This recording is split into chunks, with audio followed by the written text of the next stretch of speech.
لله الذي لا يبلغ مدحته القائلون ولا يؤصي نعما ولا الدون ولا يؤدي حقه المجتهدون الذي ليس لصفته حد معدود ولا نعت موجود ولا أجل ممدود الذي فطر الخلائق بقدرته ونشر الرياح برحمته ثم الصلاة والسلام على أشرف الأنبياء والمرسلين القاسم مصطفى اللهم صل على محمد وآل محمد وعلى عترته طيبين الطاهرين المعصومين المظلومين ولعنة الدائم على أعدائهم أجمعين من الآن إلى لقاء يوم الدين بسم الله الرحمن الرحيم قل يا أيها الذين هادوا إن زعمتم أنكم أولياء لله من دون الناس فتمنوا الموت إن كنتم صادقين صلوات پڑھیں اللهم صل على محمد وآل محمد۔ سورہ جمعہ میں خداوند تعالیٰ کا ارشاد ہوتا ہے اے یہودیو تم اگر یہ تصور کرتے ہو خیال کرتے ہو گمان کرتے ہو کہ تم اللہ کے ولی ہو تو موت کی تمنا کرو اگر تم اپنے دعوے میں سچے ہو۔ موت کی تمنا کرنا، شہادت کو گلے لگانا، موت کے لیے تیار ہونا، موت کا استقبال کرنا اولیاء اللہ کی نشانیوں میں سے ایک نشانی ہے۔ واقعہ جو کربلا ہوا ہے اس میں شہداء کربلا نے ثابت کیا ہے موت کو گلے لگا کر، شہادت کو قبول کر کے کہ وہ اولیاء اللہ بھی ہیں اور سچے بھی ہیں۔ واقعہ کربلا میں جہاں امام حسین کی پاک اور مقدس شخصیت ہے وہیں پر ان کے اصحاب کی بے مثال شخصیات ہیں۔ امام حسین کو کوئی فالو نہیں کر سکتا ہے عصمت کی وجہ سے، علم غیب کی وجہ سے، امامت کے عظیم منصب کی وجہ سے، لیکن شہداء کربلا کو ہم فالو کر سکتے ہیں۔ اب یہ شہداء کربلا جو انہوں نے اتنی مرتبہ پایا، بلند مقام کو خدا نے انہیں عطا کیا، اس کی وجہ کیا بنی ہے؟ لاکھوں افراد تھے مدینہ میں رہنے والے، مکہ میں لاکھوں تھے، اسلامی مملکت میں بہت سارے لوگ تھے، لیکن ان میں سے صرف 72 چنے گئے۔ اب سوال یہ پیدا ہوتا ہے کہ یہ دوسرے لوگ اہل بیت سے محبت نہیں کرتے تھے، اہل بیت کو نہیں چاہتے تھے، اہل بیت سے پیار نہیں کرتے تھے؟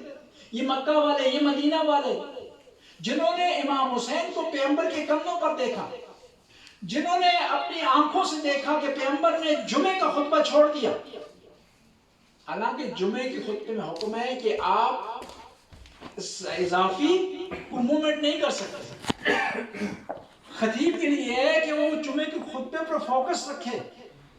جمعے کے جو خطبہ ہوتا ہے وہ 2 خطبے جو ہوتے ہیں 2 رکعت کے برابر ہوتے ہیں، یعنی اس میں وہی آداب ملوز خاطر ہوتے ہیں جو جمعے کی نماز میں ہوتے ہیں۔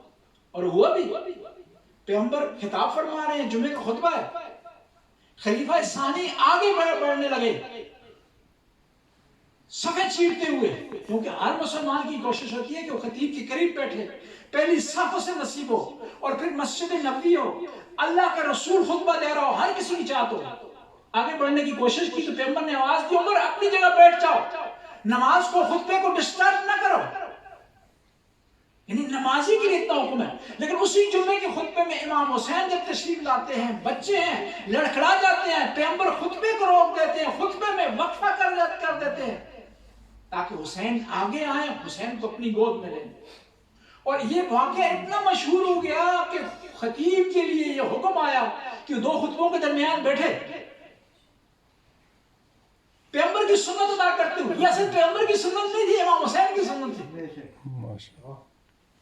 یہ بتانا مقصود نہیں تھا کہ 2 خطبوں میں بیٹھے، یہ بتانا مقصود تھا کہ اگرچہ جمعے کا خطبہ ہی کیوں نہ ہو، تمام مسلمانوں کے لیے ضروری ہے کہ وہ اس واقعے کو یاد کرتے ہوئے کچھ دیر بیٹھے، تاکہ لوگ سوال کریں خطیب 2 خطبوں میں کیوں بیٹھ رہا ہے؟ تو جواب دینے والے بیٹھے کہ پیغمبر جواب دینے والا جواب دے کہ پیغمبر بیٹھے تھے. پیغمبر کیوں بیٹھے تھے؟ پیغمبر حسین کے لیے بیٹھے تھے. جہاں امام حسین کی لازوال شخصیت ہے وہاں اصحاب امام حسین ہیں. کیا مکہ والے پیار نہیں کرتے تھے امام حسین سے؟ مدینہ والے پیار نہیں کرتے؟ پیار کرتے تھے، محبت کرتے تھے. پھر آئے کیوں نہیں؟ محبت کرنا اور ہوتا ہے، مودت کرنی اور ہوتی ہے. جو مودت کرتے تھے وہ کربلا آ گئے، جو پیار اور محبت کرتے تھے مدینے میں رہ گئے. ورنہ مدینے والے امام حسین کو چاہتے تھے. مکہ میں امام حسین تشریف فرما ہے. خلیفہ ثانی کا بیٹا آیا ہے عبداللہ بن عمر، امام حسین سے ملاقات کی. کہا یا اپنا رسول اللہ آپ کربلا کی طرف نہ جائیں. پیار کرتے تھے، محبت کرتے تھے، لیکن معرفت نہیں رکھتے تھے. عبداللہ بن عباس نے پیغمبر کے اس نواسے کو منع کیا کربلا کی طرف جانے. عبداللہ بن عباس حبر الامت ہے، مفسر قرآن ہے، شاگرد علی ہے، امام حسین سے محبت کرتے ہیں لیکن معرفت نہیں رکھتے. پیار یہ بھی کر رہے ہیں، غازی عباس بھی کر رہے ہیں. پیار یہ بھی کر رہے ہیں، علی اکبر بھی پیار کر رہے ہیں. یہ بھی پیار کر رہے ہیں، حبیب ابن مظاہر بھی پیار کر رہے ہیں. جو صرف پیار کرتے تھے مدینہ کے ساتھ نہیں چلے، جو مودت رکھتے تھے امام حسین کو فالو کرتے تھے، وہ کوفہ سے آگے امام حسین کے قافلے میں شامل ہونے کے لیے.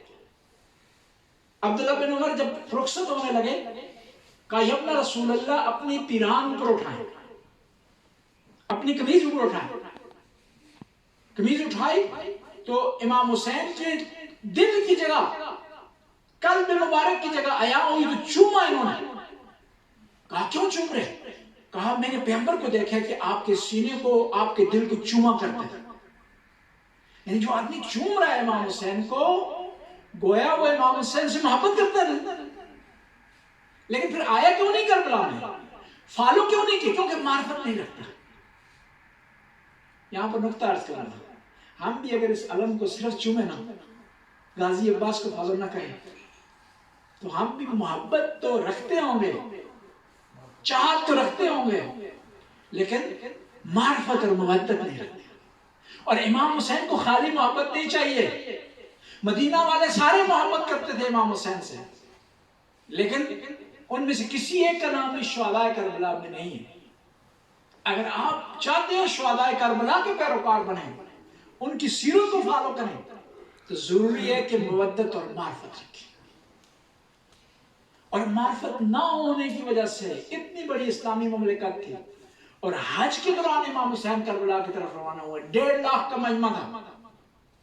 اگر یہ سارے محبت سے بڑھ کر مودت رکھتے اور معرفت رکھتے ہوتے تو کربلا کی طرف چل پڑتے تو نواسہ رسول پیاسے جائیں. بس ضروری ہے کہ انسان مودت بھی رکھے اور معرفت بھی رکھے. امام کی کون معرفت رکھتا تھا؟ غازی عباس معرفت. جن لوگوں نے امام حسین کو روکا ہے نا کربلا کی طرف جانے، ان میں بڑی بڑی ہستیاں، عبداللہ بن عباس، محمد بن حنفیہ، حتیٰ ام سلمہ نے ارشاد فرمایا کہ بیٹا کربلا کی طرف نہ جانا، آپ کے نانا نے پیشن گوئی کی. محبت رکھتی ہے نا، معرفت نہیں رکھتی. محبت رکھتی لیکن وہ معرفت نہیں رکھتی جو غازی عباس کے پاس ہے. ہم یہ نہیں کہہ سکتے کہ ام سلمہ معرفت رکھتی تھی، اس لیے پیغمبر نے یہ مانتے انہیں کی سپورٹ کی تھی، کسی اور کی سپورٹ نہیں کی تھی.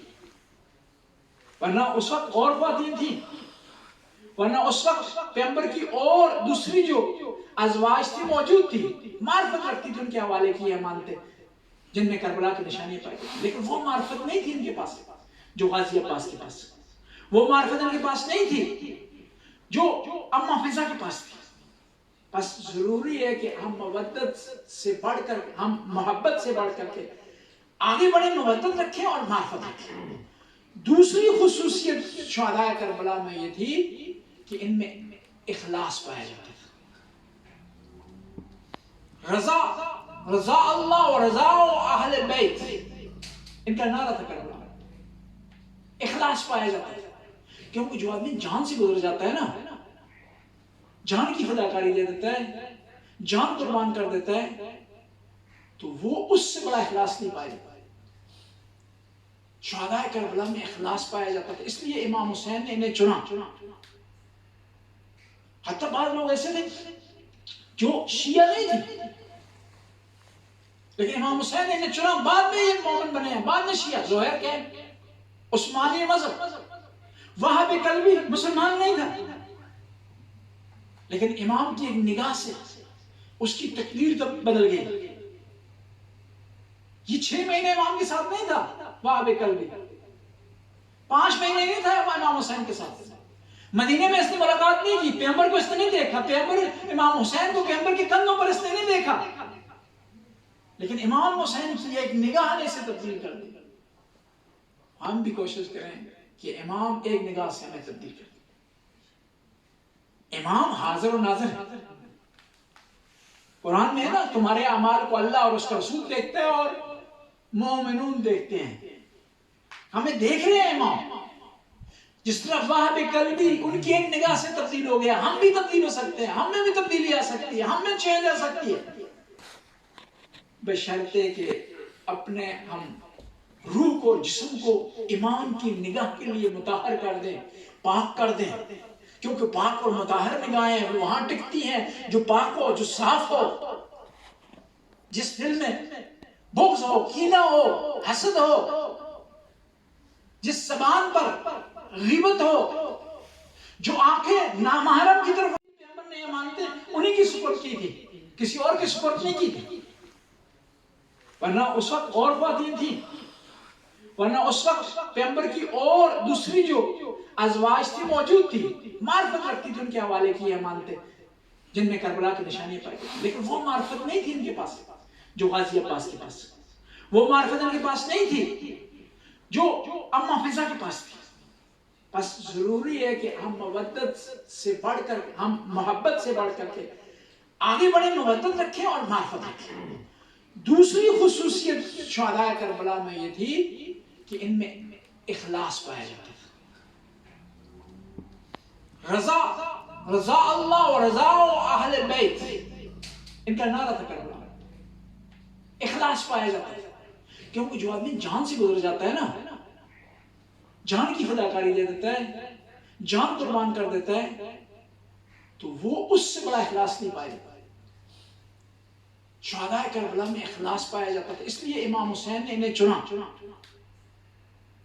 حتیٰ بعض لوگ ایسے تھے جو شیعہ نہیں تھے،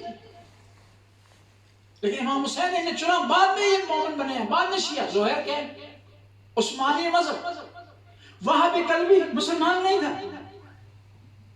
لیکن امام کی ایک نگاہ سے اس کی تقدیر تب بدل گئی۔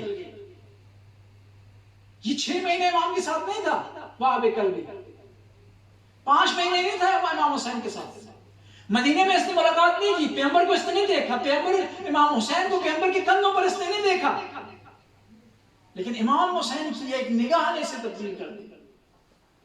ہم بھی کوشش کریں کہ امام ایک نگاہ سے ہمیں تبدیل کر دے۔ امام حاضر و ناظر ہے، قرآن میں ہے نا، تمہارے اعمال کو اللہ اور اس کا رسول دیکھتے ہیں اور مومنون دیکھتے ہیں۔ ہمیں دیکھ رہے ہیں امام، جس طرح وہابی قلبی ان کی ایک نگاہ سے تبدیل ہو گیا، ہم بھی تبدیل ہو سکتے ہیں، ہم میں بھی تبدیلی آ سکتی ہے، ہم میں چینج آ سکتی ہے، بشرطے کہ اپنے ہم روح کو جسم کو ایمان کی نگاہ کے لیے مطہر کر دیں، پاک کر دیں، کیونکہ پاک اور مطہر نگاہیں وہاں ٹکتی ہیں جو پاک ہو، جو صاف ہو، جس دل میں بغض ہو، کینہ ہو، حسد ہو، جس زبان پر غیبت ہو، جو آنکھیں نامحرم کی طرف اٹھتی ہوں، جب ان میں طہارت ختم ہو جائے تو پھر انما یرید اللہ لیذھب عنکم الرجس اہل البیت ویطہرکم تطہیرا نہیں آ سکتا اس میں۔ اللہم صلی علی محمد وآل محمد۔ پاک غذا اسی برتن میں پاک رہتی ہے، اور پاک اس میں آتی ہے جو پاک ہو، جو تیار ہو، جسے سیکل دی گیا ہو، جسے چمکایا گیا ہو، جسے شفاف بنایا گیا ہو، جو زلال ہو۔ کربلا کے میدان میں اخلاص کی ایک مثال عرض کروں گا۔ 11 محرم کو بی بی زینب اپنے بھائی کی لاش کے پاس آئی، کیا فرمایا ہے بیوی نے؟ اخلاص کے یہاں جملے سننے لیجیے، اللہم تقبل منا ھذا القلیل خدا ایک قلیل سی قربانی ہم سے قبول فرما. علی اکبر کو قربان کرنے کے بعد، بھائی کی قربانی دینے کے بعد، پیاس کاٹنے کے بعد، غازی عباس کے بازو خدا کے راستے میں دینے کے بعد، قاسم کی لاش کے ٹکڑے دینے کے بعد، اتنی بڑی قربانی دینے کے بعد بی بی کیا فرماتی ہے؟ یہ مختصر سی قربانی قبول فرما. جب بی بی کی اتنی عظیم قربانی مختصر ہے تو ہم کس طرح اپنی عزاداریوں پر ناز کر سکتے ہیں؟ کس طرح اپنی نمازوں پر ناز کر سکتے ہیں؟ اور یہ بھی یاد رکھیں کہ ہم جو چیز بھی خدا اہل بیت کے راستے میں دیتے ہیں، اہل بیت کو ضرورت نہیں ہے. کوئی بھی اہل بیت کو نہ روئے، اہل بیت کے مقام میں کمی نہیں آتی. کوئی بھی عزاداری نہ کرے، اہل بیت کے مقام میں کمی نہیں آتی. ہماری عزاداریوں سے مقام میں اضافہ نہیں ہوتا، بلکہ ہم جو کچھ کرتے ہیں اپنے لیے کرتے ہیں. آسان سی مثال دوں گا واقعہ کربلا سے. عبداللہ جوفی امام حسین کے خیمے کے قریب خیمہ لگایا ہے انہوں نے، اور جو بھی امام کے قریب خیمہ لگاتا تھا امام اسے پیغام پہنچاتے تھے. طبیب دوار بالطبی، اپنے نانا کی طرح، ایسا ڈاکٹر جو دوائی لے کر مریض کو ڈھونڈ رہا. پیغام بھیجا، نہیں آیا. حجاج بن مسروق کو بھیجا، نہیں آیا. علی اکبر کو بھیجا، نہیں آیا. خود امام حسین چل کر اس کے پاس گیا.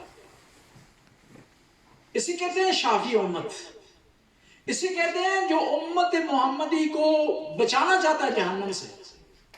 جب امام حسین خود اس کے پاس گئے، کہا کہ میں نواسہ رسول ہوں. اس نے کہا میں جانتا ہوں آپ نواسہ رسول. کہا میں اکیلا ہوں، خواتین میرے ساتھ ہیں، بچے میرے ساتھ ہیں، اللہ کے واسطے میرا ساتھ دو. میں آپ سے سوال کرتا ہوں، یہ ایک آدمی ہے؟ کیا امام حسین اس کو اس لیے بلا رہے ہیں کہ 72 کے بجائے 73 ہو جائیں اور دشمن پر غلبہ مل جائے؟ نہیں. 30,000 کا لشکر اور 72 اس کو تقسیم کریں آپ تو تقریباً 1100 کے قریب فگر بنتا ہے ایک کے مقابلے میں. میں کہوں گا یزید ملعون نے انصاف نہیں کیا. تو ایک تھا 2 بیچ دیتا، ایک کے مقابلے 3 بیچ دیتا، 5 بیچ دیتا. 1100 افراد ایک آدمی کے مقابلے میں. لیکن میں قربان جاؤں شہداء کربلا ذرا برابر نہیں گھبرائے. ایک آدمی کو 5 آدمی گھیرے میں لے لینا وہ گھبرا جاتا ہے، لیکن شہداء کربلا میں جان کے گھبرائے، ڈٹے ہوئے میدان کرنے. عبداللہ بن جوفی امام حسین نے کہا چلو میرا ساتھ. اس نے کہا میں کوفہ سے اس لیے نکلا تھا کہ میں نے سنا تھا کہ آپ وہاں آ رہے ہیں تو آپ یہاں بھی آ گئے میرے پیچھے. نعوذ باللہ. دیکھیں انسان جب گر جاتا ہے، جب انسان جنت سے دور ہو جاتا ہے. نواسے رسول دروازے پر آئے ہوئے ہیں، اس کو نصیب نہیں تھا کہ وہ جنت حاصل کرے. اس نے انکار کیا. آخر میں کہنے لگا کہ اگر آپ اصرار کر رہے ہیں نا تو یہ میری تلوار لے جائیں، یہ میرا گھوڑا لے جائیں. اور بڑی قیمتی تلوار ہے، اور یہ گھوڑا اتنا قیمتی ہے آج تک جس کسی کا میں نے پیچھا کیا وہ مجھ سے بھاگ نہیں سکا، اور جس کسی سے اس گھوڑے کے ذریعے میں بھاگا ہوں مجھے پکڑ نہیں سکا. تو نواسے رسول نے کہا کہ اگر تو نہیں میرا ساتھ دینا چاہتا نا تو مجھے تیرے اس گھوڑے کی اور تلوار کی ضرورت ہے. امام نے ایک پیغام دے دیے. امام کو ہماری ان عزاداریوں کی مجلسوں کی جس میں اخلاص نہ ہو، جس میں ریاکاری پائی جاتی ہو، جس میں دکھلاوا ہو، ضرورت نہیں ہے. ایک جملہ میرے ذہن میں آ گیا. کچھ لوگ آج کل کہتے ہیں کہ یہ قمیض اتار کر ماتم نہ کریں. میں بھی اس بات کا قائل تھا کہ صحیح کہہ رہی. آج میں نے ایک ایرانی عالم دین کی تقریر سنی تو میں تبدیل ہو. ایران کے بہت بڑے آیت اللہ تھے، 10ویں محرم کو قمیض اتار کر سٹیج پر آ گئے. لوگوں نے تعجب کیا کہ آیت اللہ اتنے بڑے 10 محرم کو قمیض اتار کے سٹیج پر آ گئے.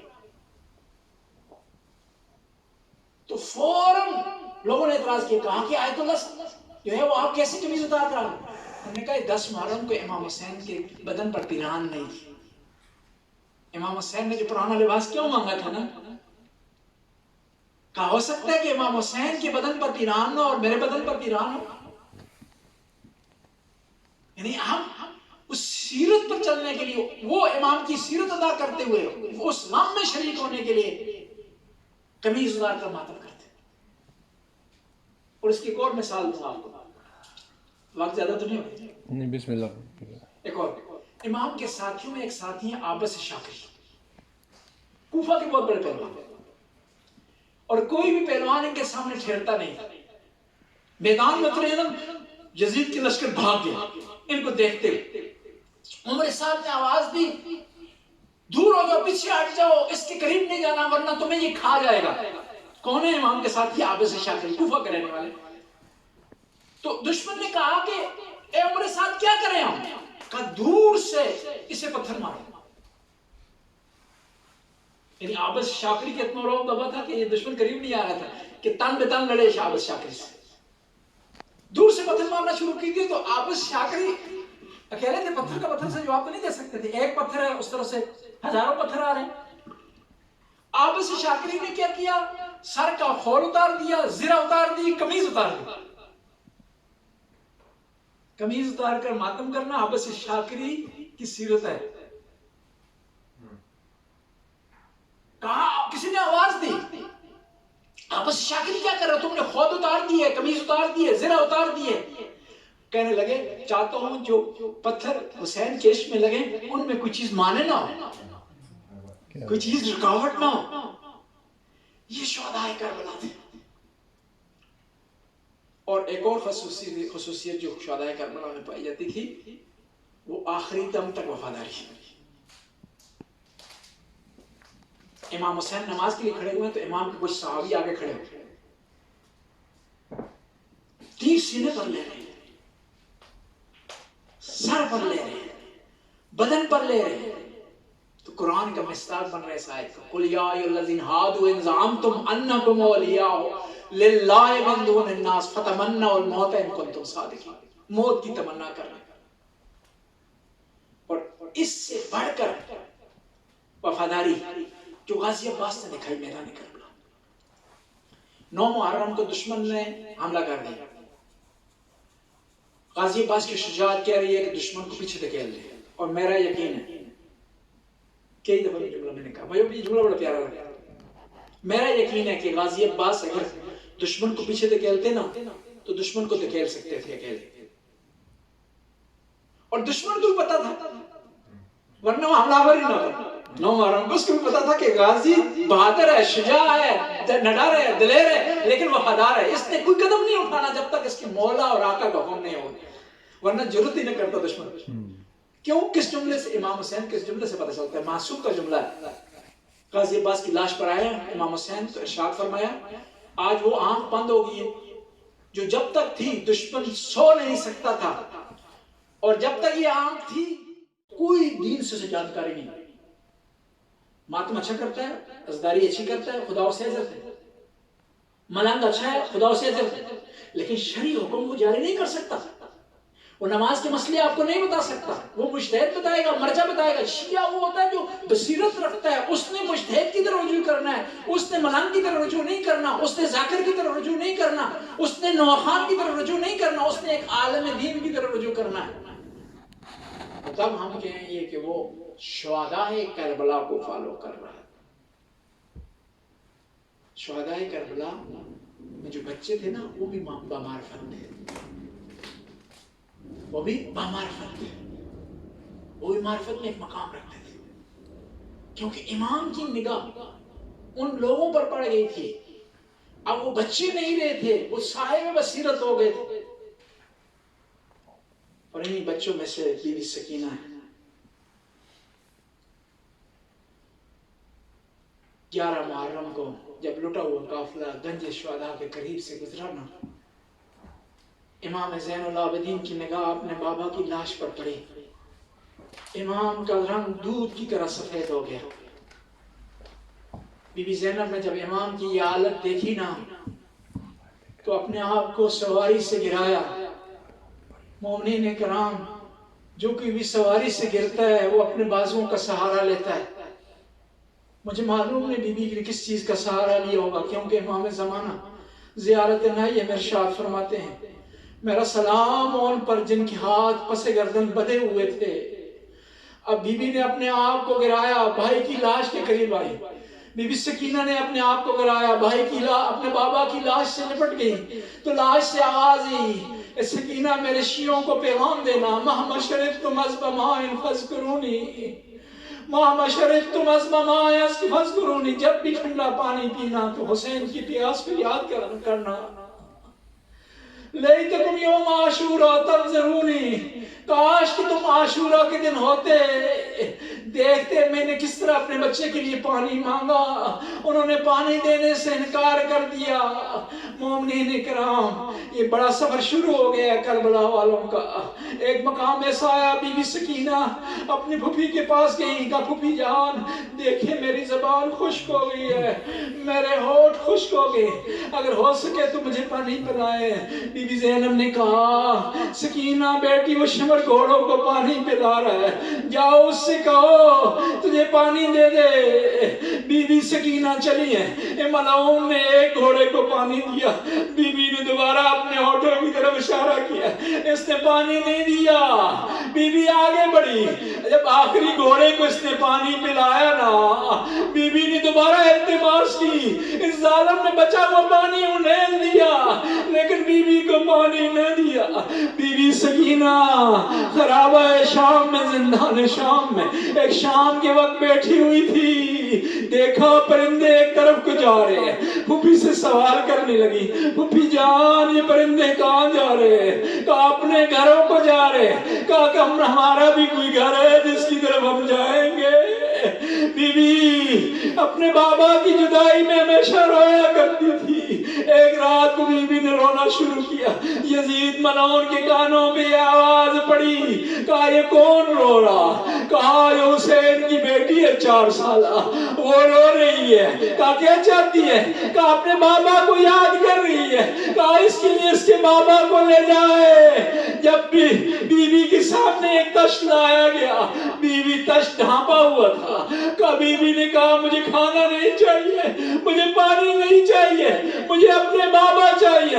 تشت سے پردہ اتارا گیا، پردہ ہٹایا گیا، بی بی نے جب دیکھا کہ بابا کا سر ہے، مومنین اکرام جو بچوں کو کچھ ستاتا ہے نا، بڑوں کا انتظار کرتے ہیں، اپنے دل کی باتیں بڑوں سے کرتے ہیں، اپنے شکوے شکایتیں بڑوں سے کرتے ہیں بچے۔ جب بی بی نے اپنے بابا کے سر کو دیکھا، کہا بابا آپ کہاں تھے؟ بابا دیکھیں میرے گوشوارے کانوں سے چھین دیے گئے ہیں، میرے دامن کو آگ لگ گئی بابا، میرا دامن ابھی بھی جلا ہوا دکھائی دیتا ہے۔ پھر کہا بی بی نے یا بتا من الذی ایتمنی فی صغر سنی، بابا مجھے کس نے شہید کیا؟